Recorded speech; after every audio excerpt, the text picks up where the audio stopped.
अस्सलाम वालेकुम, मैं हूं शाहजेब खानजादा। मुल्क में सियासी और अदालती मुहाज पर आज दो इंतहाई अहम डेवलपमेंट सामने आई हैं। इस्लामाबाद हाई कोर्ट ने खातून जज को धमकियां देने से मुताल्लिक तौहीन अदालत केस में इमरान खान पर फर्द जुर्म आयद करने का फैसला किया है, जबकि मुख्तलिफ हलकों में 11 और 25 सितंबर और 2 अक्टूबर को होने वाले ज़िमनी इलेक्शन सैलाब और सिक्योरिटी सूरत हाल की वजह से मुलतवी कर दिए गए हैं।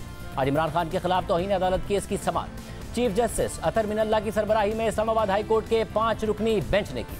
इमरान खान अपने वकील हामिद खान के साथ अदालत में मौजूद थे। दौरान समाअत अदालती मुआवनीन मखदूम अली खान और मुनीर मलिक ने इमरान खान पर तौहीन अदालत का केस खत्म करने की राय दी और दलाइल सुनने के बाद अदालत ने फैसला महफूज कर लिया और कार्रवाई में 5 मिनट का वक्फा किया गया, जिसके बाद चीफ जस्टिस अतर मिनल्ला ने महफूज फैसला सुनाते हुए कहा कि इमरान खान का जवाब तसल्ली बख्श नहीं है। 2 हफ्ते बाद 22 सितंबर को इमरान खान पर फर्द जुर्म आयद की जाएगी। दौरान समाअत चीफ जस्टिस अतर मिनल्ला ने ये रिमार्क्स भी दिए कि हमने पहले भी कहा था कि अदलिया की आज़ादी और ज़िला अदलिया रेड लाइन है। और इस्लामाबाद हाई कोर्ट में पेशी से पहले साथियों से बात करते हुए इमरान खान ने कहा कि मैं जेल जाकर और ख़तरनाक हो जाऊंगा, जबकि पेशी के बाद उनसे फैसले के बारे में पूछा गया तो इमरान खान ने कहा कि अब तो अदालत ने फैसला करना है, अब क्या है। गिरफ्तार करने का प्लान बना रही है, ऐसी खबरें आ रही है। वो बड़ी देर से कोशिश कर रही है। खान साहब आप कहते हैं मैं खतरनाक हो गया हूँ तो इसके लिए सिक्योरिटी लगाई हुई है। वो जेल में जाके और खतरनाक हो जाऊंगा। खान साहब फैसले के ऊपर कोई बात करेंगे? नहीं, आप चलते रह रहा तो उन्होंने फैसला करना। आज की समाअत के बाद तहरीक इंसाफ के रहनुमा बाबर एवान ने कहा कि इसका एक नतीजा अदालत के अंदर और एक बाहर निकलेगा। इसका नतीजा एक हुआ है जो अदालत के अंदर निकलेगा और दूसरा हुआ है जो अदालत के बाहर निकलेगा।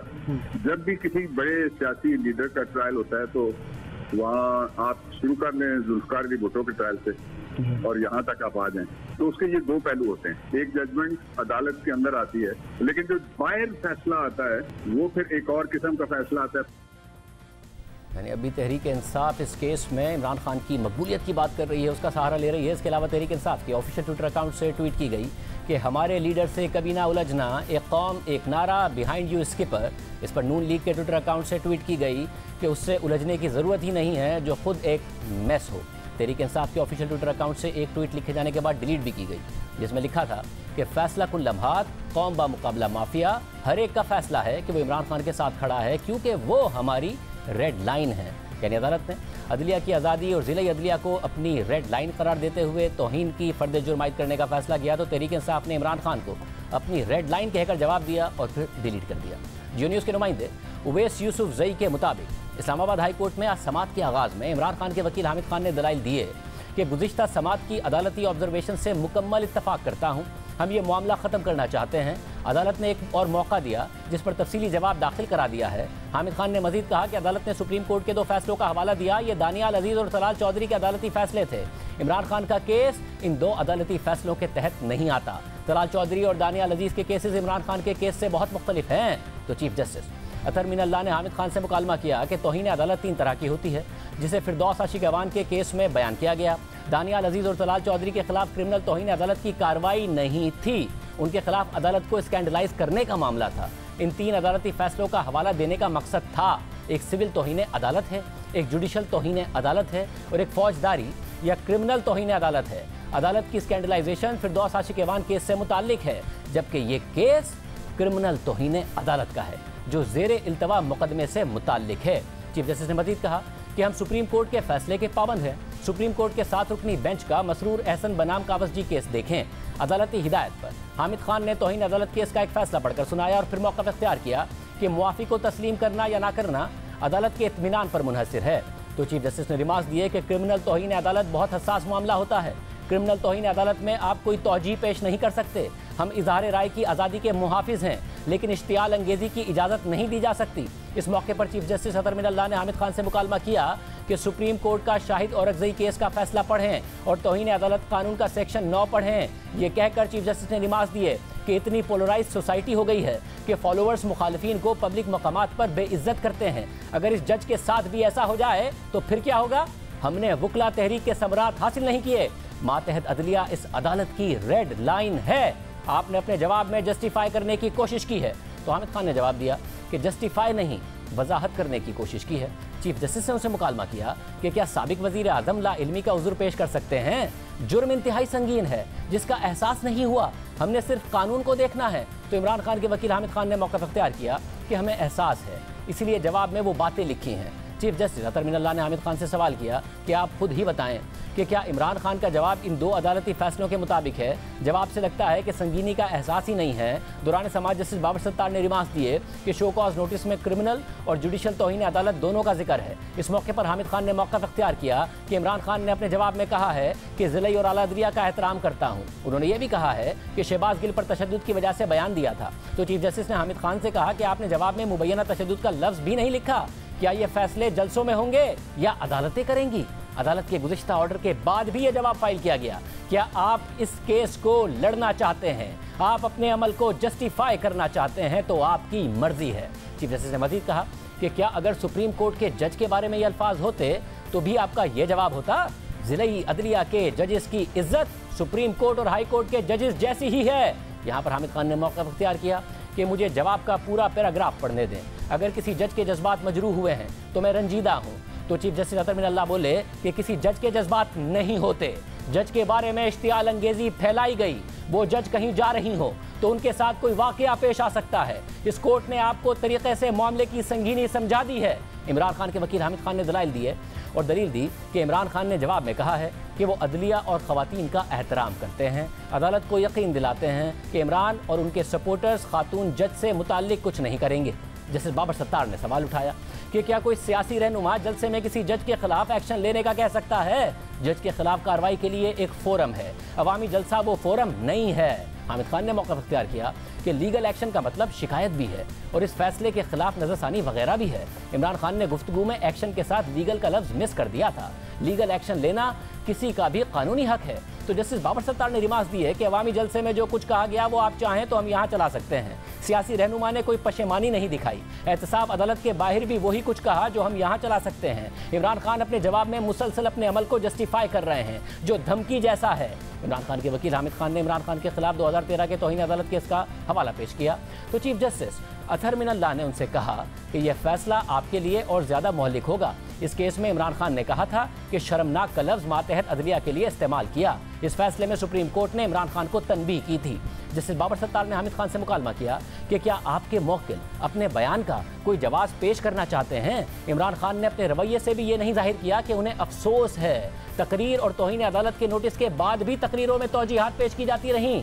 इमरान खान के हालिया बयानात से भी लगता है कि उन्हें कोई पछतावा नहीं है। क्या आप चाहते हैं कि इमरान खान का तौहीन अदालत केस में ट्रायल चलाया जाए? अगर आप अपने अमल को जस्टिफाई कर रहे हैं तो मतलब यह है कि अमल पर पछतावा नहीं है। चीफ जस्टिस अतर मिनल्लाह ने रिमार्क्स दिए कि किसी जज का नाम लिए बगैर की गई तौहीन पर भी सुप्रीम कोर्ट ने माफ़ी तस्लीम नहीं की।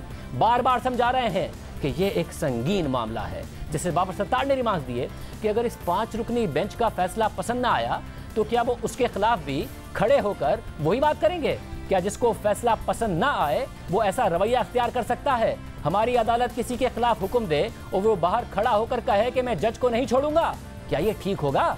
चीफ जस्टिस अतर मिनल्लाह ने रिमार्क्स दिए कि बार बार समझा रहे हैं कि सियासी रहनुमा की बहुत जिम्मेदारी होती है। हमें फतह मक्का से सीखना चाहिए, इसलिए कि इश्तियाल पैदा ना हो। मदीना मुनव्वरा में जो कुछ हुआ वो भी इश्तियाल दिलाने का नतीजा था। आपको बार बार ये चीज़ समझा रहे हैं कि ये मामला बहुत संगीन है। सियासी लीडर पर बहुत बड़ी जिम्मेदारी होती है कि वो कैसे अल्फाज इस्तेमाल करता है। दौरान समात जस्टिस तारिक जहांगीरी ने रिमार्क्स दिए कि क्या इमरान खान को बताया गया कि मेडिकल बोर्ड ने शहबाज गिल पर टॉर्चर की तस्दीक नहीं की थी? मेडिकल बोर्ड में इंतहाई सीनियर डॉक्टर्स शामिल थे। चीफ जस्टिस ने हामिद खान से कहा कि मामला यह है कि शहबाज गिल वाला मुकदमा अदालत के सामने ज़ेर समाअत था। क्या जुडिशल ऑर्डर की कोई अहमियत है या महज तासुर पर जाएंगे? आपकी सारी लीगल टीम अदालत में मौजूद थी। इस मौके पर इमरान खान की लीगल टीम के रुकन शुएब शाहीन रोस्टम पर आ गए और मौक़िफ़ इख्तियार किया कि जेल सुप्रिटेंडेंट के मेडिकल अफसर ने कन्फर्म किया था कि शहबाज गिल के जिस्म पर निशानात थे। तो चीफ जस्टिस अतर मिनल्लाह ने रिमार्क्स दिए कि आप अपने लिए चीज़ों को मुश्किल ना बनाएं। आपकी पूरी लीगल टीम समाअत के मौके पर मौजूद थी। अब आपका तासुर गालिब होगा या जुडिशल ऑर्डर? तो हामिद खान ने मौक़िफ़ इख्तियार किया कि मैं इस तरफ नहीं जा रहा हूँ। बल्कि केस ख़त्म करने की बात कर रहा हूँ। मेरे मौक्किल को ये तासुर था कि शहबाज गिल पर तशद्दुद हुआ है। मेरे मौक्किल जज साहिबा को हरगिज़ हर्ट करना नहीं चाहते थे, इसीलिए उन्हें पछतावा है। चीफ जस्टिस अतहर मिनल्लाह ने रिमार्क दिए कि या तो हम इस निज़ाम पर एतमाद करें या सब चीज़ें जलसे में तय करें। अगर हम कही गई बातों पर तौहीन अदालत लगाना शुरू करें तो रोज़ यही काम करें। इस अदालत को जो भी कहा जाए हम कभी नोटिस नहीं लेते। आपको पता है कि तौहीन अदालत की एक दरख्वास्त जस्टिस बाबर सत्तार ने खारिज की है। अब मौजूदा केस की संगीनी का अंदाज़ा इस बात से भी लगाया जा सकता है कि 2 दिन पहले ही तहरीक इंसाफ के रहनुमा फवाद चौधरी के खिलाफ भी तौहीन अदालत की शिकायत इस्लामाबाद हाई कोर्ट में दायर की गई थी, मगर जस्टिस बाबर सत्तार ने चंद मिनटों में ही ये दरख्वास्त मुस्तरद कर दी थी और कहा था कि ऐसी तनकीद से अदालत को कोई फ़र्क नहीं पड़ता। जबकि मौजूदा केस में तहरीक इंसाफ जो बात नहीं समझ पा रही है वो ये है कि बकौल अदालत इमरान खान ने मातहत अदलिया की एक खातून जज को धमकाया है और अपने बयान के ज़रिए इंसाफ की फराहमी की राह में रुकावट डालने की कोशिश की है। लिहाजा ये बयान क्रिमिनल तौहीन अदालत के ज़मरे में आता है। इस्लामाबाद हाई कोर्ट इमरान खान के खिलाफ इस केस को संगीन मामला करार दे रही है और तौहीन अदालत के बाकी केसेस से अलग समझती है, मगर ये बात तहरीक इंसाफ के रहनुमा या खुद इमरान खान समझ नहीं पा रहे हैं। खुद इमरान खान ने भी गैर मशरूत माफ़ी मांगने के 2 मौके ज़ाया कर दिए हैं। चीफ जस्टिस अतहर मिनल्लाह ने आज मजीद रिमार्क देते हुए कहा कि सुप्रीम कोर्ट ने जिन मुकदमात में सज़ाएँ दी उनमें जुर्म कम था। हमारे सामने जुडिशल और क्रिमिनल तौहीन है जो बहुत हसास मामला है। फिलहाल तलाल चौधरी दानियाल अजीज़ के फैसले को छोड़ दें, वो इतने संगीन केसेस नहीं थे, लेकिन सुप्रीम कोर्ट ने फिर भी सज़ा दी। निहाल हाशमी के केस में गैर मशरूत माफ़ी थी, वो क्रिमिनल केस था जिसमें जजेस को धमकाने की कोशिश की गई थी। चीफ जस्टिस अतहर मिनल्लाह ने हामिद खान से मुकालमा किया कि हामिद खान आप तहम्मुल की बात कर रहे हैं, मैंने तो कहा कि आप हमें स्कैंडलाइज भी करेंगे तो हम नोटिस नहीं लेंगे। हामिद खान के बाद अटॉर्नी जनरल अशतर औसाफ रोस्टम पर आए और मौक़िफ़ इख्तियार किया कि मैं 3 बातें करूंगा। पहले भी इमरान खान के खिलाफ तौहीन अदालत का केस चलाया गया था, ऐसे ही इल्ज़ामात थे, ऐसा ही तरीक़ाकार था, लेकिन तब माफ़ कर दिया गया था। अब कहा गया कि फाजिल अदालत सुप्रीम कोर्ट की तरह इमरान खान के खिलाफ तहम्मुल का फिर मुज़ाहरा करे, मगर इमरान खान ने अपने जवाब में बयान हल्फी ही नहीं दिया। इमरान खान के बयान हल्फी के बगैर जवाब की कोई हैसियत ही नहीं है। माजी में इमरान खान ने सुप्रीम कोर्ट में बयान हल्फी दिया था कि वो आइंदा अदलिया के खिलाफ कोई तज़हीक आमेज़ बात नहीं करेंगे। सुप्रीम कोर्ट ने माफ़ किया तो ये समझते हैं कि बार बार वही करें और बार बार माफ़ी हो जाएगी। इमरान खान के जवाब में इजहार अफसोस तो किया गया, मगर कोई पछतावा मौजूद नहीं है। इस वक्त मामला यह है कि अवाम इस तरह के बयानात से क्या सबक लेंगे। अटॉर्नी जनरल अशतर औसाफ के दलाइल मुकम्मल होने पर अदालती माविन मुनीर मलिक रोस्टम पर आ गए और ये मौक़िफ़ इख्तियार किया कि 3 तरह के इल्ज़ामात हैं कि जज को धमकाया और स्कैंडलाइज किया गया, ज़ेर समात मुकदमे पर बात की गई, यूँ जुडिशल और क्रिमिनल तौहीन अदालत का इल्ज़ाम आयद किया गया है। हम इस वक्त शो कॉज के मरहले पर हैं। मिर्ज़ा असलम बेग का तौहीन अदालत का केस बयान करूँगा।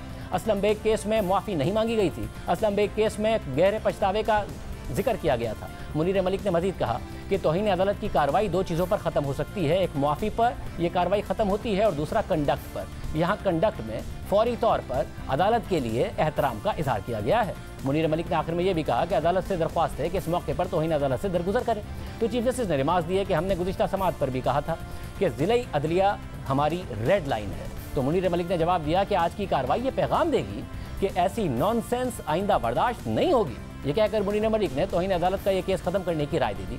तो जस्टिस बाबर सत्तार ने उनसे कहा कि मुनीर मलिक साहिब, ये तासुर नहीं जाएगा कि बाअसर लोगों को छोड़ दिया जाता है और जो लोग बाअसर नहीं होते उन्हें सज़ा दे दी जाती है। तो मुनीर मलिक ने जवाब दिया कि अदालत ने जो पैगाम देना था वो दे दिया है, अब तहम्मुल दिखाना चाहिए। मुनीर मलिक के बाद अदालती मामलत के लिए मखदूम अली खान रोस्टम पर आ गए और मौक़िफ़ इख्तियार किया कि तौहीन अदालत का कानून जजिस की हिफाजत के लिए नहीं है। तौहीन अदालत का कानून इंसाफ में खलल डालने से मुताल्लिक है। अवामी मफाद आज़ादी इज़हार राय में है। मामला सियासी मुकदमात का हो तो अदालती फैसले से एक पार्टी खुश दूसरी नाराज़ होती है।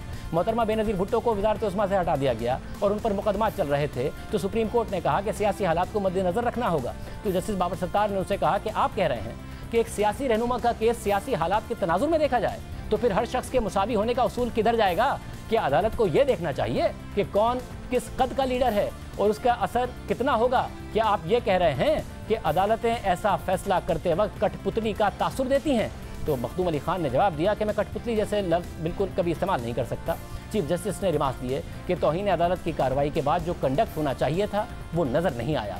इन्हें अभी तक इस मामले की संगीनी का अंदाज़ा ही नहीं हुआ है। हमें कुछ नहीं कहना, सुप्रीम कोर्ट के फैसले हम पर बाइंडिंग हैं। सुप्रीम कोर्ट के 7 रुकनी बेंच ने जवाब से मुतालिक जो कहा है वो सामने है, हम अपनी जानिब से कुछ नहीं कहेंगे। चीफ जस्टिस ने यह भी कहा कि क्या किसी की अना अदलिया के वक़ार से ज़्यादा अहम है। समाअत के आखिर में पाकिस्तान बार काउंसिल की तरफ से अदालती मावन अख्तर हुसैन ने भी दलाइल दिए। उनकी राय थी कि इमरान खान को शो कॉज नोटिस दुरुस्त तौर पर जारी किया गया। इमरान खान की जानिब से गैर मशरूत तौर पर माफ़ी नहीं मांगी गई। अगर गैर मशरूत माफ़ी मांगी जाती तो मैं भी कहता कि केस ख़त्म कर दें। और फिर यहाँ पर कई घंटे जारी रहने वाली ये समाअत मुकम्मल हो गई थी और फिर अदालत ने इमरान खान के खिलाफ तौहीन अदालत की कार्रवाई आगे बढ़ाने या यहीं पर ही केस ख़त्म करने से मुतालिक फैसला सुनाने के लिए 5 मिनट का वक्फा कर दिया। और जैसे ही जज साहिबान उठने लगे तो इमरान खान ने चीफ जस्टिस से कहा कि जस्टिस साहिब मैं कुछ कह सकता हूँ। तो चीफ जस्टिस अजहर मिनल्लाह ने मुख्तसर जवाब दिया कि हमने आपके वकला को सुन लिया है। फिर वक्फे के बाद चीफ जस्टिस ने मुख्तसर फैसला सुनाते हुए कहा कि इमरान खान पर तौहीन अदालत केस में 2 हफ्ते बाद यानी 22 सितंबर को फर्द जुर्म आयद की जाएगी। चीफ जस्टिस ने यह भी कहा कि दौरान समाअत किसी भी मरहले पर गैर मशरूत माफ़ी मांगी जाए तो अदालत गौर कर सकती है। अदालत ने 2 सफ़ात पर मुश्तमिल अपना मुख्तसर हुक्मनामे में भी लिखा है कि हमने इमरान खान के वकील, अटॉर्नी जनरल और अदालती मामलीन को सुना और इमरान खान के ज़िमनी जवाब को गैर तसल्ली बख्श पाया। हम इस बात पर कायल नहीं हुए कि इमरान खान ने तौहीन अदालत के नोटिस में उन पर लगाए गए इल्ज़ामात पर खुद को क्लियर किया है, इसलिए इमरान खान पर फर्द जुर्म आयद करने के लिए 22 सितंबर की तारीख मुकर्रर की जाती है। अब ये समाअत 22 सितंबर को दोपहर 2:30 बजे रखी गई है। क्या इमरान खान के बचने के अब भी इम्कानात हैं? क्या वो सज़ा से अब भी बच सकते हैं? कानूनी राय आपके सामने रखेंगे एक ब्रेक के बाद।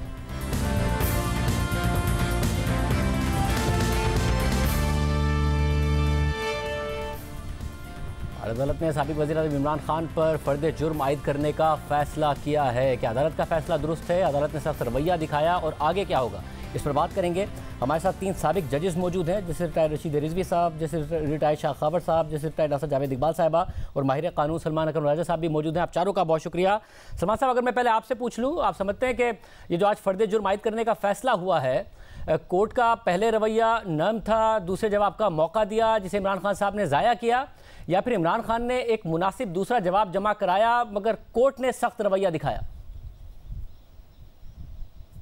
नहीं, रवैया यकीनन अदालत का नरम था। उनको मौका दिया गया कि वो एक कोई निदामत का इजहार करें और ऐसा रवैया अपनाएं जिस पर अदालत उनको माफ़ी दे सके।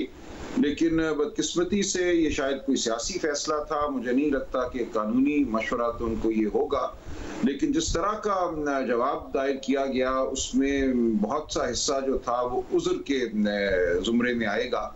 और एक तरह से आज भी कोशिश की गई कि जो कुछ कहा गया था उसको जस्टिफाई किया जाए, उसका कोई सियाक़ व सबाक़ या तनाजुर बयान किया जाए।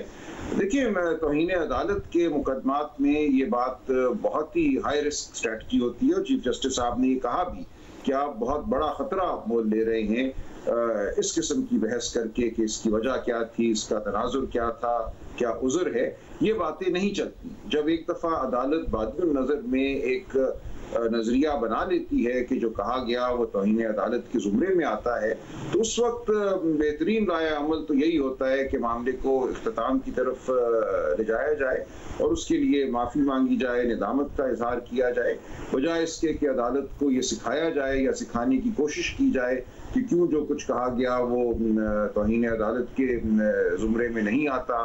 और अफसोस का इजहार करना एक मुख्तलिफ बात है, माफ़ी मांगना बिल्कुल एक मुख्तलिफ बात है। रिजवी साहब, आप बताइएगा, आपने जवाब भी देखा, फिर आज अदालती प्रोसीडिंग्स भी देखी, अदालत का रवैया सख्त था या अदालत ने बहुत मौका दिया, इमरान खान साहब ने मौका ज़ाया किया? मैं पहले दिन से कह रहा हूँ शाहजेब साहब की ये कोर्ट ने इन्हें बड़ा एकोमोडेट किया है, आज भी उनको एकोमोडेट किया है। 22 तारीख दे दी है कि वो दोबारा अपना रिव्यू करें फैसले को, और मैं समझता हूँ कि उनका ये शॉर्ट ऑर्डर है या पूरा ऑर्डर है, उसमें कोई ऐसी बात मज़ीद नहीं कही है। तो मैं समझता हूँ कि कोर्ट ने बहुत अकोमोडेट किया है, बड़ा लीनियंट व्यू लिया है। ये जो रिस्पोंडेंट हैं ये उससे फ़ायदा नहीं उठाना चाह रहे हैं। शाह खावर साहब, आपकी क्या राय है? देखिए शाहजेब साहब, आपको याद होगा कि आपके ही प्रोग्राम में मैंने और जस्टिस शाइक उस्मानी ने, बल्कि जस्टिस नासरा जावेद इकबाल ने भी हमने जो वो उस वक्त जो पैरामीटर सेट किए थे कि तौहीन अदालत, और ऐसी तौहीन अदालत जिसमें इल्जाम ये है हो कि अलेजेड कंटेम्नर जो है उसने अदलिया के अरकान को, जजेस को स्कैंडलाइज करने की कोशिश की हो, या उनको लेट डाउन करने की कोशिश की हो, या उनके काम करने का जो वो है उसमें ऑब्स्ट्रक्शन क्रिएट करने की कोशिश की हो, तो फिर वो क्रिमिनल कंटेम्प्ट होती है, जिसका जो दिफा है वो सिर्फ ये होता है अनकंडीशनल अनक्वालिफाइड अपॉलॉजी, गैर मशरूत माफी, और अपने आप को अदालत के डिस्पोजल पे छोड़ देना। अब उसमें जितनी आप वजाहत करेंगे, जितनी जस्टिफिकेशन देने की कोशिश करेंगे, तो अदालत ये महसूस करती है कि ये जो एक तो उसमें ये भी शामिल ना हो गैर मशरूत माफी, तो फिर उसको ये समझा जाता है कि ये जो जवाब है ये बिल्कुल सतही किस्म का है, और ये जो जवाब दे रहे हैं उनकी नीयत नहीं है जो है वो ऐसा रिग्रेट करने, तो फिर उनके पास और कोई चारा नहीं होता कि वो उसको रिजेक्ट करके फिर वो फर्द जुर्म आयद करें, और फर्द जुर्म इस किस्म की कंटेम्प्ट में जो है उसका नतीजा जो है वो हमने देखा है जो आज तक के अदालती नज़ायर है उसमें सजा पर ही जो है वो मुश्तमिल होता है। नासिर जावेद इकबाल साहबा, आप क्या कहिएगा? आपके ख्याल में मौका था इमरान खान साहब के पास, उन्होंने ज़ाया किया? अभी तो देखिए अदालत में मैं समझती हूँ इतनी उनके साथ रियायत की, अभी तो उनको 2 हफ्ते और दे दिए मोहलत, क्या फिर इसके बारे में आप पे फर्ज जुर्म जो है हम लगाएंगे? अभी तो उनको फर्ज जुर्म लगा ही नहीं, तो उनके पास बिल्कुल मौका है। और अगर अब भी वो गैर मशरूत माफी मांग ले, और मैं समझती देखिए माफी मांगना बड़ेपन की निशानी है, अगर बड़ा आदमी हो उसको माफी मांगने में, और इसका ये लाजमी मतलब नहीं है कि उसने अपने दिल में क्या तस्लीम किया या नहीं किया, बस सिर्फ कह दिया कि मैं गैर मशरूत माफी मांग रहा हूँ अदालत से, और अदालत हमारी दादरसी के लिए है हर शहरी, इसलिए अदालत का एहतराम हम सब पे लाजिम है। इसी तरीके से उनको आपने उनके साथ कोई ऐसी बात नहीं करनी जिससे लगे कि ये तौहीन अदालत हो। रशीद रिजवी साहब, आप समझते हैं कि क्योंकि अदालत बार बार आज भी प्रोसीडिंग्स में नजर आया कि कितना क्रिमिनल कंटेम्प्ट का ये मामला है, हालांकि जो जजेस मौजूद हैं हमें नज़र आता है कि चाहे जस्टिस अतर मिनल्लाह साहब हों या फिर जस्टिस बाबर सत्तार साहब हों। बाबर सत्तार साहब ने तो अब से 2 दिन पहले चंद मिनट में एक पटिशन निपटा दी थी जो फवाद चौधरी साहब के खिलाफ थी कि अदलिया को इसी चीज़ों से फ़र्क नहीं पड़ता। ये मामले की ग्रेविटी को नहीं समझ पाए हैं, आज भी मौका ज़ाया किया कि कितना ये ख़तरनाक मामला है और अदालत इसको कितना संजीदा ले रही है इस धमकी के मामले को। मैं समझ रहा हूँ कि वो समझना ही नहीं चाहते हैं। उनके वकील जो उनकी तरफ से अपियर हो रहे हैं वो ऐसे नहीं हैं कि वो कंटेम्प्ट के लॉ से ना वाकिफ़ हों या कोई अभी अपियर हो रहे हों। बहुत सीजन्ड लॉयर्स हैं, सीनियर एडवोकेट सुप्रीम कोर्ट है, तो उसमें उनकी एडवाइस ये नहीं होगी। ये इमरान साहब की अपनी पर्सनल व्यूज़ हैं और अब उनको अब रिव्यू करना चाहिए। मैं समझता हूँ मौका आ गया है, ये नेशनल इंटरेस्ट में है कि वो इस चीज़ पे कंप्रोमाइज़ करें।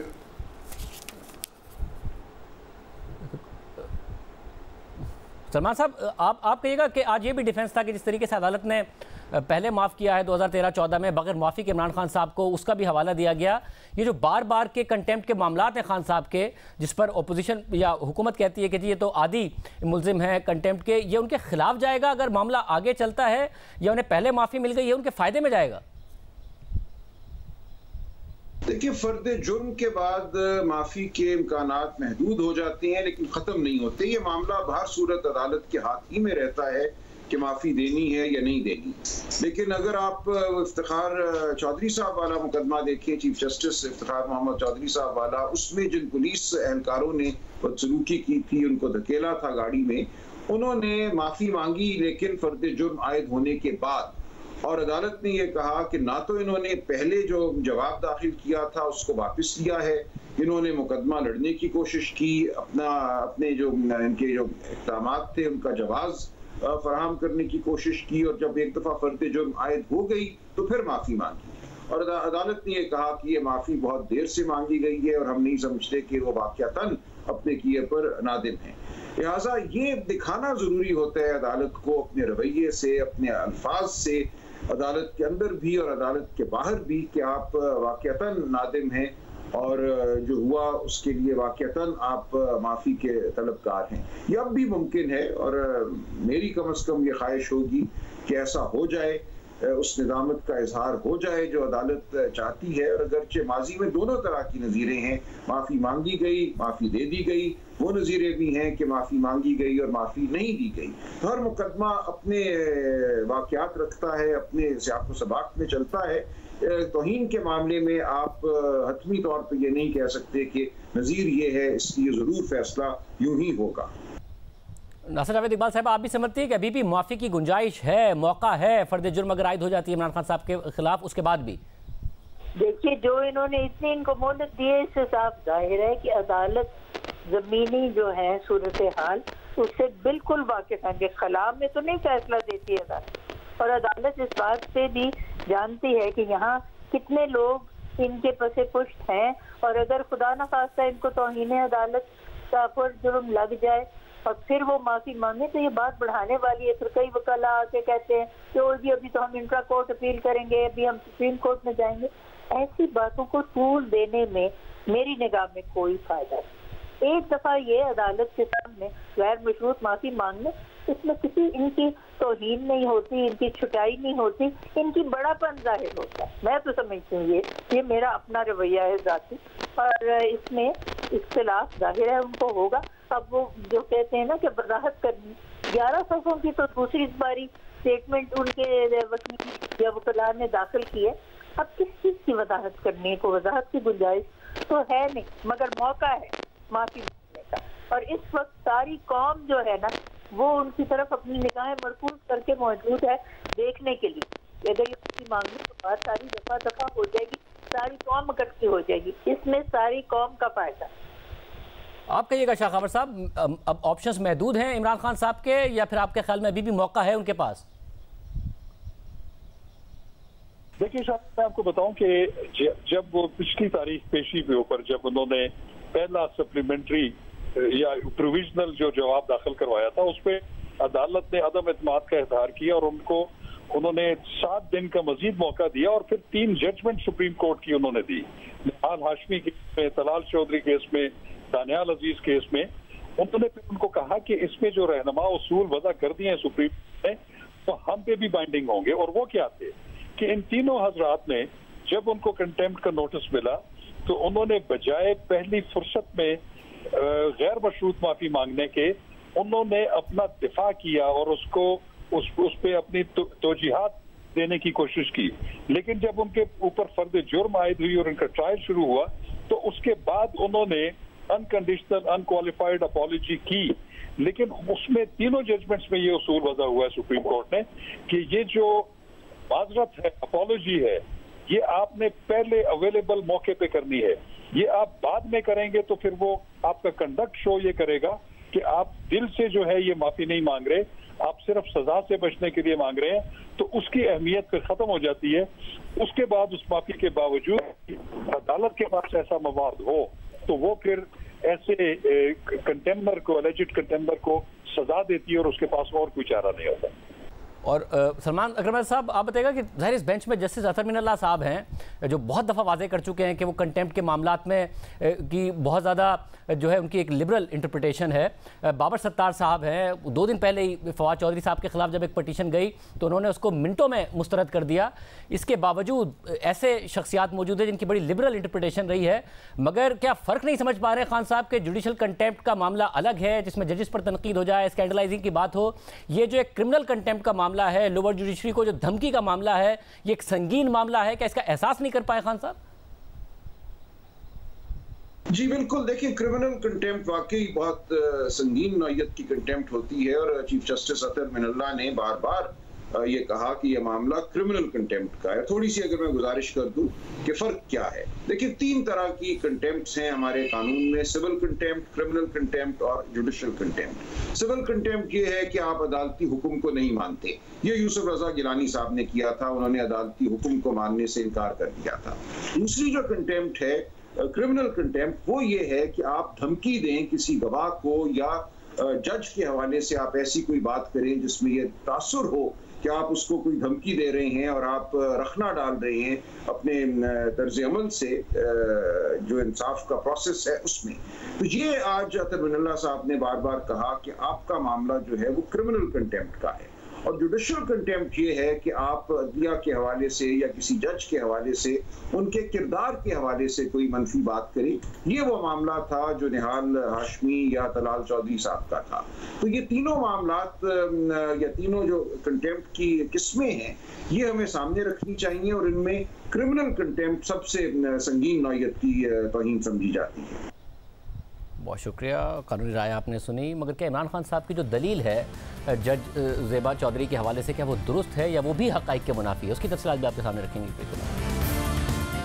96 साल तक दुनिया के नशीब व फराज देखने वाली और 70 साल तक बरतानिया में मलका का तख्त संभालने वाली मलका एलिज़ाबेथ तबीयत की खराबी के बायस अब से कुछ देर पहले बरतानिया में इंतकाल कर गई हैं, जिसकी वजह से बरतानवी पार्लियामेंट की कार्रवाई 10 दिन तक मुअत्तल कर दी गई है। मलका बरतानिया दोम की गुज़िश्ता कई महीनों से तबीयत नासाज थी और अब से कुछ देर पहले बकिंगम पैलेस ने बयान जारी किया था कि मज़ीद मुआयने के बाद मलका बरतानिया के डॉक्टर्स को उनकी सेहत से मुताल्लिक तशवीश है और उन्हें तजवीज़ दी है कि मलका को तिब्बी निगरानी के अंदर रखा जाए। इस खबर के बाद शाही खानदान के दीगर अफराद को मलका बरतानिया की सेहत से मुताल्लिक आगाह किया गया, जिसके बाद उनके बेटे शहजादा चार्ल्स और उनके पोते शहजादा विलियम और शहजादा हैरी ने स्कॉटलैंड में मलका बरतानिया की रिहाइशगाह का दौरा किया, जिसके बाद मलका बरतानिया से मुताल्लिक तशवीश की खबरों में मज़ीद इजाफा हो गया और अब से कुछ देर पहले ही बरतानिया ने तस्दीक की है कि मलका अब इस दुनिया में नहीं रही हैं। अहम बात यह है कि अब से 2 दिन पहले ही बरतानिया की नौमुंतखब वज़ीर आज़म ने मलका बरतानिया से मुलाकात की थी, जिसमें रिवायात के मुताबिक उन्हें अपनी हुकूमत कायम करने की इजाज़त दी गई थी, जिसकी तस्वीर भी सामने आई थी। अहम बात यह है कि मलका बरतानिया की ज़िंदगी में बरतानिया की वो 15वीं लिस्ट्रस जो हैं वो 15वीं वज़ीर आज़म है। 15 वज़ीर आज़म उनकी ज़िंदगी में रहे जिन्हें मलका ने हुकूमत कायम करने की इजाज़त दी। आमतौर पर बरतानवी वज़ीर आज़म और मलका की ऐसी मुलाकातें बकिंगम पैलेस में होती हैं, मगर दुनिया के सबसे पुराने बादशाही निज़ाम की मलका गुज़िश्ता कुछ महीनों से नक़्ल व हरकत से महरूम थी, इसलिए वो कई अहम इजलासों में शिरकत करने से कासिर भी रहीं। गुज़िश्ता साल अक्टूबर में एक रात अस्पताल में गुजारने के बाद मलका एलिज़ाबेथ को अवामी मसरूफियात मुनक़ता करने पर मजबूर किया गया और कल रात भी सीनियर वज़रा से उनका एक तयशुदा वर्चुअल इजलास उनकी खराबी सेहत की वजह से मनसूख किया गया था। हम बात यह है कि 1 साल पहले ही मलका बरतानिया के शौहर शहजादा फिलिप भी 99 साल की उम्र में इंतकाल कर गए थे और सालों तक एक साथ रहने वाली मलका एलिज़ाबेथ और शहजादा फिलिप की जोड़ी को बादशाही निज़ाम के सबसे तवील और मशहूर जोड़ी के तौर पर याद किया जाता है। इस वक्त क्या सूरत हाल है? हमारे साथ लंदन से ज्वाइन कर रहे हैं हमें मुर्जा अली शाह। मुर्जा, बहुत शुक्रिया हमें शो ज्वाइन करने के लिए। क्या तफसीलात हैं इस हवाले से? जी शाहजेब, 96 ईयर्स ओल्ड मलका बरतानिया अब रुखसत हो चुकी हैं। बकिंगम पैलेस ने आज सुबह ही तहफ़्फ़ुज़ात का इज़हार किया था कि मलका की तबीयत ठीक नहीं है और आज सुबह से इस तरह की खबरें गर्दिश कर रही थी, लेकिन अब से थोड़ी देर पहले बकिंगम पैलेस ने तस्दीक की है कि मलका अब इस दुनिया में नहीं रहेंगी और उसके साथ ही जो प्रिंस चार्ल्स है वो बरतानिया के बादशाह बन गए हैं। जो बकिंगम पैलेस है उसने कहा है कि अब तकरीबन 10 दिन के बाद जो क्वीन है उनकी एक पूरी जो रॉयल सेरेमनी है, जो ट्रेडिशन है, उसको फॉलो करते हुए आज से 10 दिन के बाद उनकी तदफीन होगी। इस पूरे अमल में उनको जो बालमोरल जो पैलेस है वहां से उनको जो बकिंगम पैलेस है वहां पर लाया जाएगा जहां उनकी तदफीन होगी। अब से अगले 10 दिन तक जो कौमी शोक का जो ऐलान किया गया है, इसमें मुख्तलिफ जो पॉलिटिकल और जो दीगर कल्चरल एक्टिविटीज है उनको भी अब यहाँ पर सस्पेंड किया जाएगा और जो मलका की जो बरतानिया की लाइफ है उसको उसी अंदाज में ट्रिब्यूट पेश किया जाएगा कि पिछले कई दहाइयों से जो बरतानिया में मुख्तलिफ क्राइसिस आए और ख़ास तौर पर जो शाही जो रॉयल फैमिली है उसको मॉडर्नाइज करने में और उसको एक जो 21st सेंचुरी के जो तकाज़े हैं उनके करीब लाने में जो मलका का बहुत बड़ा रोल समझा जाता है कि उन्होंने बहुत मुश्किल हालात में बरतानिया और ख़ासतौर पर जो रॉयल फैमिली है उसको नेविगेट किया, उसको एंकर किया और यही वजह है कि जो बरतानिया की जो फौतगी हुई है उसके ऊपर पूरे बरतानिया में अब इस वक्त जो हज़ारों की तादाद में लोग बकिंगम पैलेस की तरफ रवाना है और पूरे मुल्क में अब फेसबुक की कैफियत। जी मुर्जा, ज़रा उनकी तबीयत के हवाले से तो खबरें आ रही थी, वो जो फिजिकली लोगों से नहीं मिल पा रही थी। आमतौर पर बकिंगम पैलेस में नौमुंतखब वज़ीर आज़म की मुलाकात होती है, मगर ये ऐसा भी नहीं हुआ, वर्चुअल इजलास भी हुआ। तो ये क्या एक्सपेक्टेड था कि उनकी तबीयत इतनी ज़्यादा ख़राब हो गई है? ये बातें सामने थी या ये आज ही अचानक सारे मामला आए और जो एक बकिंगम पैलेस का स्टेटमेंट आया था? शाहजेब, ये आज से चंद महीने कबल भी उनके जो हेल्थ केयर के हवाले से खबरें सामने आई थी और उनकी तबीयत काफ़ी ख़राब थी, लेकिन इस हवाले से जो बकिंगम पैलेस है, क्योंकि अगर मलका की खराबी तबीयत की थोड़ी सी भी अगर खबर आती थी तो वो पूरे मुल्क में एक बहुत ज़्यादा एक वो सेंसेशन फैलती थी, लिहाजा जो उनकी तबीयत बहुत अरसे से खराब थी लेकिन उसको जाहिर नहीं किया जा रहा था। लेकिन जो नई प्राइम मिनिस्टर आई है लिज ट्रस, उन्होंने जो क्वीन से मुलाकात की है सिर्फ चंद घंटे पहले, उस जो तस्वीर सामने आई उसके हवाले से काफी पर यहाँ पर स्पेकुलेशन सामने आई कि मलका बहुत कमजोर हो चुकी है। ये बहुत अरसे के बाद जो उनकी जो ऑफिशियल जो पिक्चर है वो सामने आई थी, जिसमें ये क्लियर नजर आ रहा था कि मलका बहुत कमजोर हो चुकी है। इस हवाले से जो मुख्तलिफ जो रॉयल फैमिली को जो कवर करने वाले जो मुख्तलिफ मीडिया है, उस हवाले से इस तरह की इतलात थी कि उनकी तबीयत अब ठीक नहीं है, लेकिन किसी को अंदाजा नहीं था कि इतनी ज्यादा उनकी तबीयत खराब है। और इस हवाले से बकिंगम पैलेस मुख्तलिफ औकात में डिनाइल्स भी इशू कर रहा था, लेकिन उनकी जो हेल्थ है वो एक बहुत बड़ा फैक्टर थी। और खास तौर पर जो उनके हस्बैंड की वफात के बाद जो चंद साल कबल हुई थी, उसके बाद उनकी जो तबीयत है वो बहुत ज्यादा खराब हुई थी। जी बहुत शुक्रिया मुर्तज़ा अली शाह, इस हवाले से लंदन से तफसीलात बता रहे थे। सोग का ऐलान किया गया है और जो उनकी तबीयत का मामला था, जो ज़्यादा स्पेकुलेशन हुई वो जो नौमुंतखब वज़ीर आज़म की मुलाकात के बाद हुई थी, और फिर आज ये खबर आई है कि मलका बरतानिया इंतकाल कर गई। आज के प्रोग्राम में इतना ही। अल्लाह।